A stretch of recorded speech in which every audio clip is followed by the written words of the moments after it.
said you chose music, but music wasn't your first choice, was it? Well, tell us about your first choice. Well, when I was a young girl, when I was like 13 years old, I just wanted to be a fighter pilot. So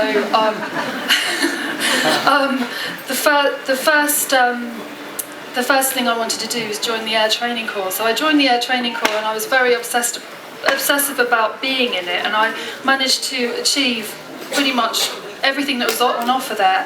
I needed to be kept out of mischief, basically, and it was very engaging for me as a youngster to be able to go every weekend and hang out with RAF pilots and then learn how to fly a plane, and I was very grateful.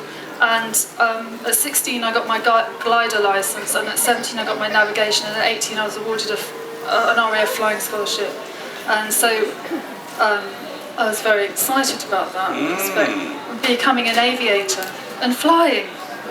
I didn't actually connect the fact that obviously it would have been a military career, so I don't know how that escaped me, but I was just thinking about flying planes rather than actually anything deeper than that. But you got as far as being offered the scholarship, and then you took off. And then elsewhere. I wanted to be an officer, and they said go and do any degree that you want to at university. So I decided, well, you know, I won a little songwriting competition in my local area, and I thought, oh, I'll go and do it. I'll try music. And I went in and I took four songs to my university professor people who were giving me the interview, and I said, yeah, and I've written these songs, and I'd like to do a degree. And they said, yeah, but you've only got 4 songs. What are you doing here? I said, but I'm a pilot. And as it happened, one of the university professors was also learning how to fly, and they said, oh, I think we need a pilot. And that's how I got my music onto my music degree. Sorry. I mean, I'll try to demonstrate what this looks like. I hope the Polish nation is happy with me. Look, that. Whoa!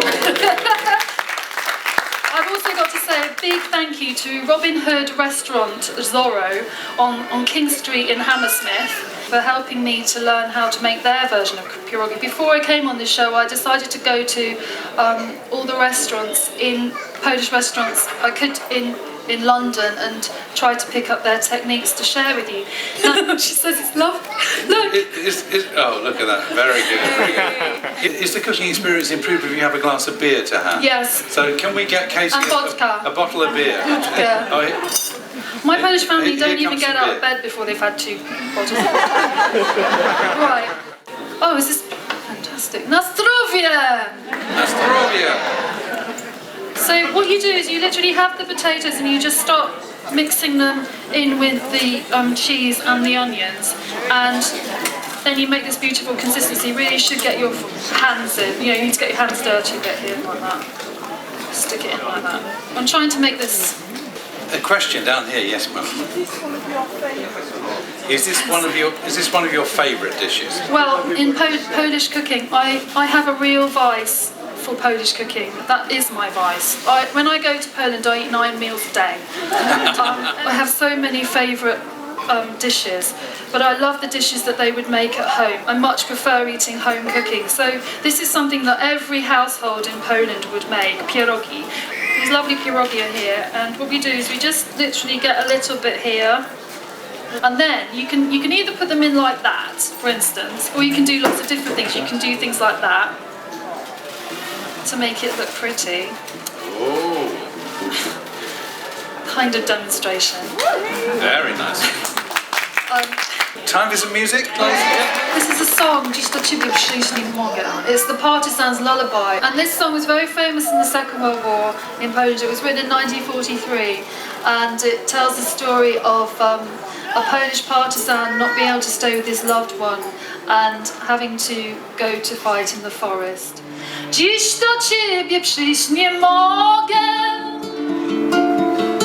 zaraz idę w nocy mrok.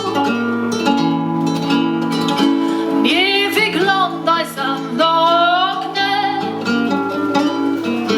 mgle utonie próżno zwrot.